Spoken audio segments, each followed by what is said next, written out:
श्री राधा कृष्णाभ्याम नमः।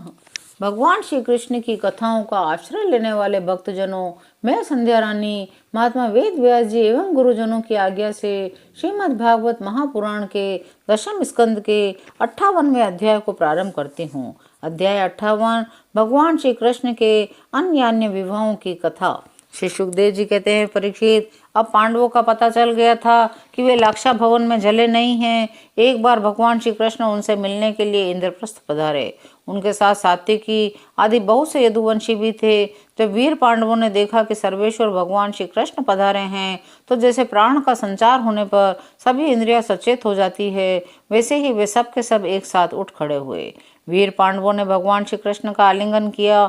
उनके अंग संग से इनके सारे पाप ताप धुल गए।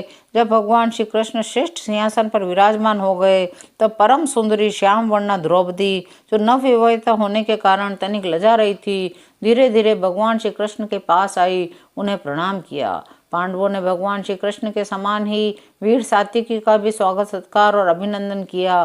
दूसरे यदुवंशियों का भी यथा योग्य सत्कार किया और वे सभी श्री कृष्ण के चारों ओर आसनों पर बैठ गए।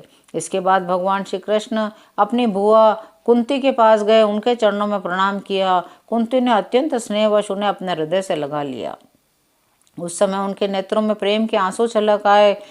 कुंती जी ने अब श्री कृष्ण से अपने भाई बंधुओं की कुशल क्षेम पूछी। भगवान ने भी उनका यथोचित उत्तर देकर उनसे उनकी पुत्र वधू द्रौपदी स्वयं उनका कुशल मंगल पूछा। भगवान श्री कृष्ण से कुंती जी कहने लगी, श्री कृष्ण, जिस समय तुमने हम लोगों को अपना कुटुंबी संबंधी समझकर स्मरण किया, हमारा कुशल मंगल जानने के लिए भाई अक्रूर को भेजा, उसी समय हमारा कल्याण हो गया। हम अनाथों को तुमने सनाथ कर दिया। जो सदा तुम्हें स्मरण करते हैं, उनके हृदय में आकर तुम बैठ जाते हो, उनकी क्लेश परंपरा को सदा के लिए मिटा देते हो। युधिष्ठिर जी ने कहा, सर्वेश्वर श्री कृष्ण, हमें इस बात का पता ही नहीं है कि हमने अपने पूर्व जन्मों में या इस जन्म में कौन सा कल्याण साधन किया है। आपका दर्शन तो बड़े बड़े योगेश्वर भी बड़ी कठिनता से प्राप्त कर पाते हैं। हम कुबुद्धियों को घर बैठे ही आपके दर्शन हो रहे हैं। इस पर भगवान श्री कृष्ण इंद्रप्रस्थ के नर नारियों को अपनी रूप माधुरी से नयनानंद का दान करते हुए बरसात के 4 महीने वहाँ सुखपूर्वक रहे। एक बार वीर शिरोमणि अर्जुन ने गांडीव धनुष अक्षय बाण वाले 2 तरकस लिए भगवान श्री कृष्ण के साथ कवच पहनकर अपने उस रथ पर सवार हुए जिस पर वानर चिन्ह से चिन्हित ध्वजा लगी हुई थी। इसके बाद विपक्षी वीरों का नाश करने वाले अर्जुन उस गहन वन में शिकार खेलने गए, जो बहुत से सिंह, बाघ आदि भयंकर जानवरों से भरा हुआ था। अर्जुन शिकार खेलते खेलते थक गए थे। प्यास लगने पर वे यमुना जी के किनारे गए। भगवान श्री कृष्ण और अर्जुन दोनों महारथियों ने यमुना जी में हाथ पैर धोकर उनका निर्मल जल पिया। देखा, एक परम सुंदरी कन्या माँ तपस्या कर रही है। उस श्रेष्ठ सुंदरी की जांग, दांत, मुख अत्यंत सुंदर थे।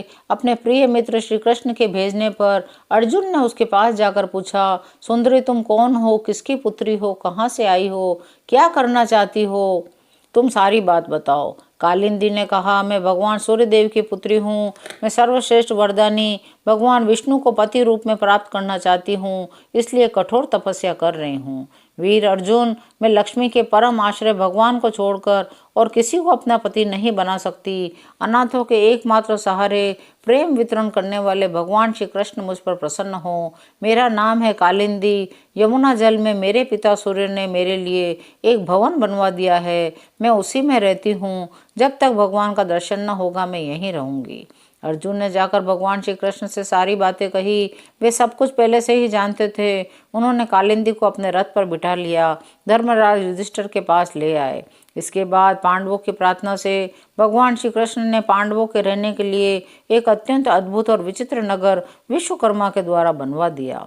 इसी बीच अग्निदेव को खांडव वन दिलाने के लिए वे अर्जुन के सारथी भी बने। खांडव वन का भोजन मिल जाने से अग्निदेव बहुत प्रसन्न हुए। उन्होंने अर्जुन को गांडीव धनुष, 4 श्वेत घोड़े, 1 रथ, 2 अटूट बाणों वाले तरकस, एक ऐसा कवच दिया जिसे कोई अशस्त्रधारी भेद न सके।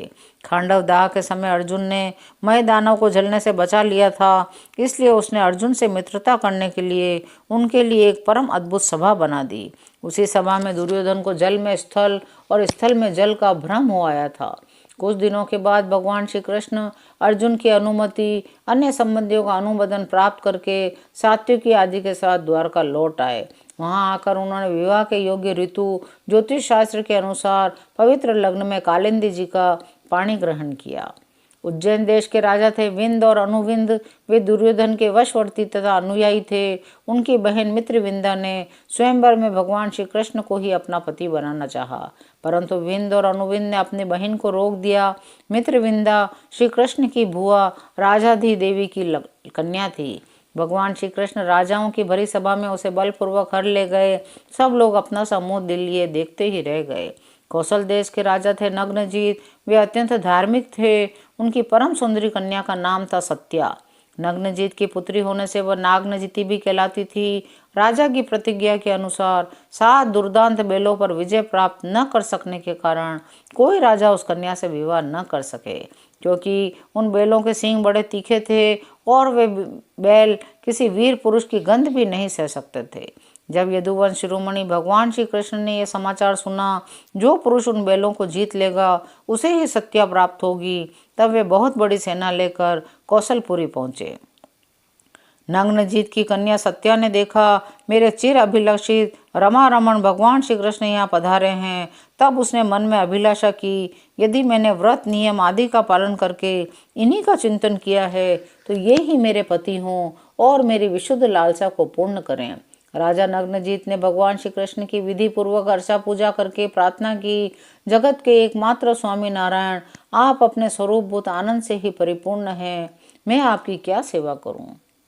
भगवान श्री कृष्ण ने कहा, राजन, जो क्षत्रिय अपने धर्म में स्थित है उसका कुछ भी मांगना उचित नहीं है। फिर भी मैं आपसे सौहार्द का, प्रेम का संबंध स्थापित करने के लिए आपकी कन्या चाहता हूँ। राजा नग्नजीत ने कहा, आप समस्त गुणों के धाम हैं, एकमात्र आश्रय हैं, परंतु हमने पहले ही इस विषय में एक प्रण कर लिया है। हमारे ये 7 बैल किसी के वश में न आने वाले, बिना सधाए हुए हैं। इन्होंने बहुत से राजकुमारी के अंगों को खंडित करके उनका उत्साह तोड़ दिया है। हे श्री कृष्ण, यदि इन्हें आप ही नाथ लें, अपने वश में कर लें, तो हे लक्ष्मीपति, आप ही हमारी कन्या के लिए अभिष्ट वर होंगे। भगवान श्री कृष्ण ने राजा नग्नजीत का ऐसा प्रण सुनकर कमर में फेंट कस ली। अपने 7 रूप बनाकर खेल ही खेल में उन बैलों को नाथ लिया। बैलों का गमन चूर हो गया। अब भगवान श्री कृष्ण ने रस्सी से बांधकर इस प्रकार खींचने लगे जैसे खेलते समय नन्हा सा बालक काट के बैलों को घसीटता है। नग्नजीत को बड़ा विस्मय हुआ। उन्होंने प्रसन्न होकर भगवान श्री कृष्ण को अपनी कन्या का दान कर दिया। सर्वशक्तिमान भगवान श्री कृष्ण ने भी अपने अनुरूप पत्नी सत्या का विधि पूर्वक